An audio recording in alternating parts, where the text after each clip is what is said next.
तो 2024 के नतीजों के साइड इफेक्ट का विश्लेषण सुन लीजिए। सबसे बड़ी खबर उत्तर प्रदेश से है। तो उत्तर प्रदेश जेपी नड्डा से मुलाकात के बाद केशव मौर्य ने फिर दोहराया, संगठन सरकार से बड़ा है, कार्यकर्ताओं का दर्द मेरा दर्द है, संगठन से बड़ा कोई नहीं है। 10 विधानसभा सीटों पर उपचुनाव के लिए सीएम योगी की स्पेशल 30 वाली टीम तैयार है। इसके अलावा उत्तर प्रदेश से एक और बड़ी खबर है, समाजवादी पार्टी पर दबाव बनाने में जुटी है कांग्रेस। 10 में से 4 सीटों पर दावा ठोका गया है। बढ़ता हूं मैं आगे। दिल्ली कांग्रेस बोली आम आदमी पार्टी का झूठ बोलना उनकी पुरानी आदत है। महाराष्ट्र में उद्धव की पार्टी ने 125 सीटों पर दावा ठोका, तो कांग्रेस 150 से नीचे आने को तैयार नहीं है। लेकिन बड़ा प्रश्न क्या है? बड़ा प्रश्न यह है, क्या लोकसभा के नतीजों ने सियासत का पूरा समीकरण बदल दिया है? आज इस बड़े प्रश्न के साथ मैं इस चर्चा में चलूंगा। मेरे साथ बात करने के लिए 2 धुरंधर पत्रकार हैं, शांतनु गुप्ता और सतीश के सिंह। साथ ही मेरे साथ आज जुड़ रहे हैं सुनील यादव, अरुण राजभर और आनंद दुबे। साथ ही डॉक्टर सुधांशु त्रिवेदी भारतीय जनता पार्टी के प्रवक्ता रहेंगे। आप तमाम लोगों का स्वागत है इस कार्यक्रम के अंदर। अरुण राजभर, सवाल आप ही से कर लेते हैं, ये क्या कुछ चल रहा है उत्तर प्रदेश में? क्योंकि एक गाना है अमिताभ बच्चन का, मेरे अंगने में तुम्हारा क्या काम है, तो ऐसा लग रहा है कि अंगना भारतीय जनता पार्टी का है, लेकिन सपा, कांग्रेस, शिवसेना सब कह रहे हैं ये क्या हो रहा है आपके अंगने में?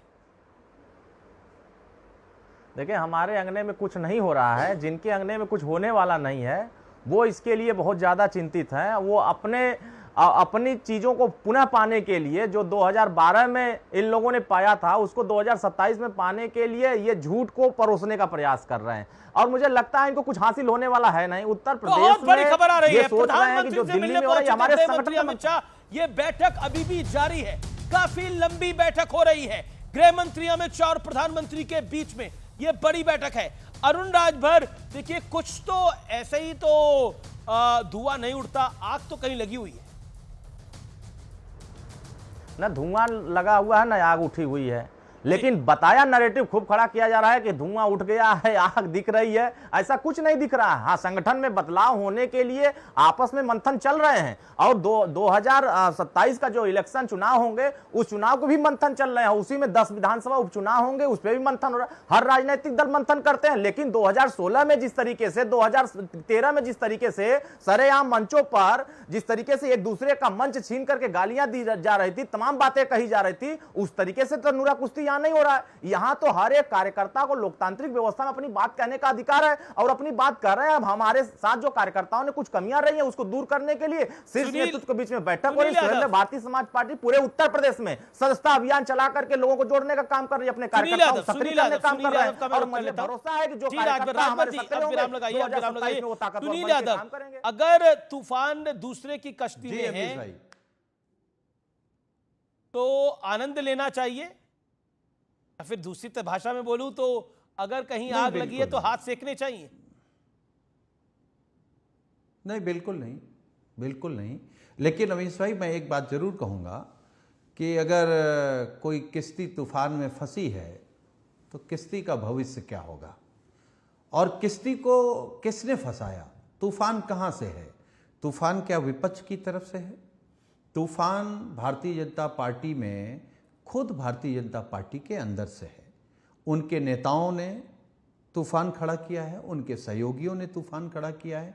भाई, योगी जी या उत्तर प्रदेश की बीजेपी सरकार पिछड़े और दलितों को आरक्षण नहीं दे रही है, ये बात अनुप्रिया पटेल जी ने कही।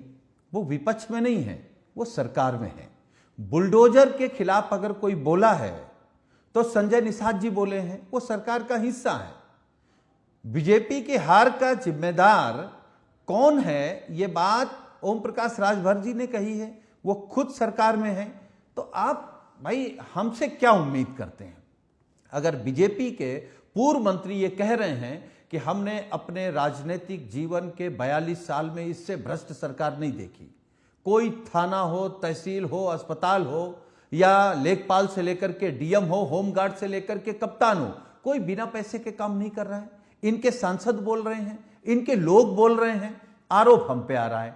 देखिए, हम केवल नहीं, अमित भाई एक आरोप आप बात पे नहीं आ रहा। आपके मैंने कार्यक्रम मैंने में मैंने बिल्कुल बाईमानदारी आरोप कह रहे आप पे नहीं बढ़ा, आपका आप नहीं, पे आरोप नहीं, नहीं नहीं। बढ़ा। मैंने बोला कि आप आनंदित हैं और एक विपक्ष में होने के नाते कोई आनंदित होता भी है, लेकिन हाथ भी सेक रहे हैं।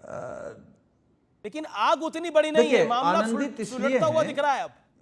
नहीं नहीं नहीं नहीं नहीं नहीं, आग अभी ज्वालामुखी बनती हुई दिखेगी आपको। अच्छा। ये सुलझती हुई नहीं दिख रही है, ये अभी ज्वालामुखी बनेगी। और इसमें कौन कौन उड़ेगा, कुछ दिल्ली के उड़ेंगे, कुछ उत्तर प्रदेश के उड़ेंगे। ये ज्वालामुखी किसी को छोड़ने वाली नहीं है, और ये ज्वालामुखी किसी संगठन की वजह से नहीं है। ये उत्तर प्रदेश में झगड़ा पैसे का है, बंटवारे का है, भ्रष्टाचार का है, ठीक है। झूठ का है, बेईमानी का है, ठीक है। इसलिए नहीं निपट रहा है।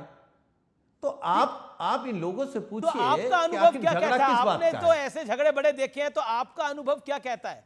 आप क्या सलाह देना चाहते हैं सुनील यादव जी? देखिए, ऐसे झगड़े आपने अमीश भाई, इससे बड़े अमीश देखे हैं, भाई। मतलब इसमें आपका एक्सपीरियंस ज्यादा है। तो सुधांशु त्रिवेदी को एडवाइस क्या करना चाहते हैं? देखिए, मैं तो अमीश- पहली एडवाइस ले लूं आपकी। अमीश भाई, आपके मित्र है सुधांशु जी। अमीश भाई, मैं केवल एक बात कहूंगा, हमारे साथी हैं, बड़े विद्वान साथी हैं, जो मैं कह रहा हूं उस बात को वो नहीं कह पाएंगे जी। कि कोई भी झगड़ा आपको सिर्फ नुकसान पहुंचाता है। वो झगड़ा नुकसान पहुंचाता है। इनका ईगो का झगड़ा है, भ्रष्टाचार का झगड़ा है, कुर्सी का झगड़ा है, और पिछड़े और अगड़े का झगड़ा है। देखिए, अगर पीडीए को कोई न्याय दिला सकता है तो समाजवादी पार्टी, माननीय अखिलेश यादव जी। ठीक है, ठीक है। और आज केशव प्रसाद मौर्य जी ने क्या कहा, नहीं मैं अपनी बात कह लूं, केशव प्रसाद मौर्य जी ने क्या ट्वीट किया कि समाजवादी पार्टी का पीडीए नकली है, और इनके पास कौन सा पीडीए है। हम फिर आपके कार्यक्रम में कह रहे हैं अमीश भाई दोबारा कि इसी पीडीए ने उत्तर प्रदेश में 2024 में बीजेपी को हाफ किया है, 2027 में यही पीडीए समाजवादी पार्टी का बीजेपी को साफ करेगा। ओके, मैं सुधांशु त्रिवेदी का रुख करता हूं। सुधांशु त्रिवेदी, बहुत सारी खबरें आ रही हैं, सूत्र भी बहुत एक्टिव हैं, लेकिन असल में है क्या?